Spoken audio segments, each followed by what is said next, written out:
Le souverain sacrificateur dit : « Les choses sont-elles ainsi ? » Étienne répondit : « Hommes, frères et pères, écoutez. Le Dieu de gloire apparut à notre père Abraham lorsqu'il était en Mésopotamie, avant qu'il s'établisse à Charan, et lui dit : « Quitte ton pays et ta famille, et va dans le pays que je te montrerai. » Il sortit alors du pays des Chaldéens et s'établit à Charan. De là, après la mort de son père, Dieu le fit passer dans ce pays que vous habitez maintenant.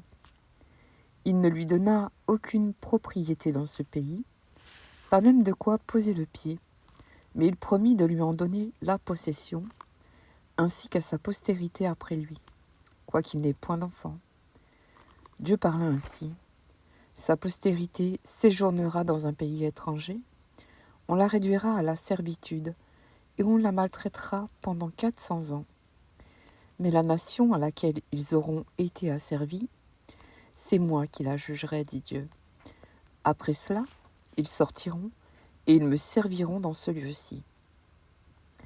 Puis, Dieu donna à Abraham l'alliance de la circoncision, et ainsi, Abraham, ayant engendré Isaac, le circoncis le 8e jour.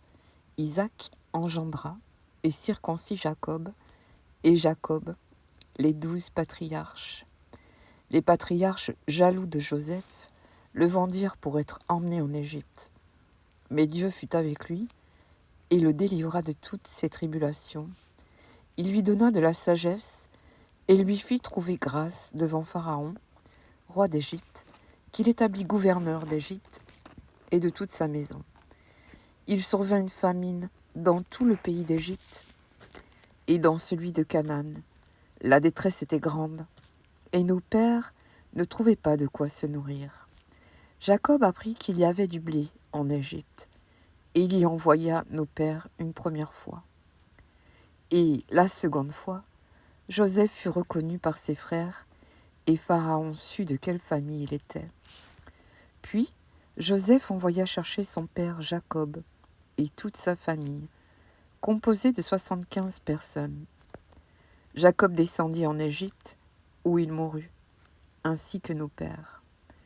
Et ils furent transportés à Sichem et déposés dans le sépulcre qu'Abraham avait acheté à prix d'argent des fils de Hamor, père de Sichem.